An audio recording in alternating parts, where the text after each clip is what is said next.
یہ کہتی ہیں کہ اگر ہم نے کسی کو ایصال ثواب کرنا ہو تو چاروں قل اور آیت الکرسی پڑھ کر کر لیں کافی ہے؟ بالکل کافی ہے۔ یہ جو اب قاری صاحب ہوتے ہیں نا، مخصوص دعا پہلے چاروں قل پڑھتے ہیں، پھر وہ مخصوص آیات کے ٹکڑے پڑھتے ہیں، ہمارے ہاں معروف ہو گئی ایک فاتحہ، ہم سمجھتے ہیں جب تک یہ نہیں ہوگا تو ایصال ثواب ہی نہیں ہو سکتا۔ یہ بڑی غلط چیزیں ہوتی ہیں کہ جس چیز کو دین نے نہیں کہا کہ آپ اس کو لازم سمجھیں، ہم نے اس کو لازم بنایا ہوا ہے۔ اب اگر کوئی مجھے کہتا ہے جی مصعب ذرا تھوڑا سا قرآن پڑھ لیں، ایصال ثواب کرنا ہے، میں ایک دفعہ آیت الکرسی پڑھوں گا، 3 دفعہ سورہ اخلاص، کیونکہ 3 دفعہ سورہ اخلاص پورے قرآن کے برابر ہے ثواب کے اعتبار سے، نبی کریم نے فرمایا کافی ہے، بس دعا کر لیں ختم۔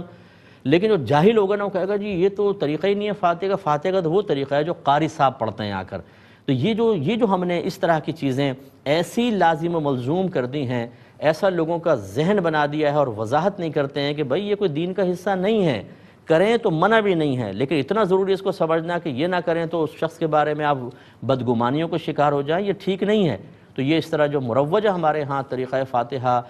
ہے، یہ کوئی فالو کرنا لازم نہیں ہے۔ آپ نے جیسا لکھا ایک دفعہ آیت الکرسی، 4 دفعہ چاروں قل پڑھ کر بالکل آپ کریں، صرف آیت الکرسی پڑھ کے کر لیں، صرف 3 دفعہ سورہ اخلاص پڑھ کے کر لیں، بالکل جائز ہے۔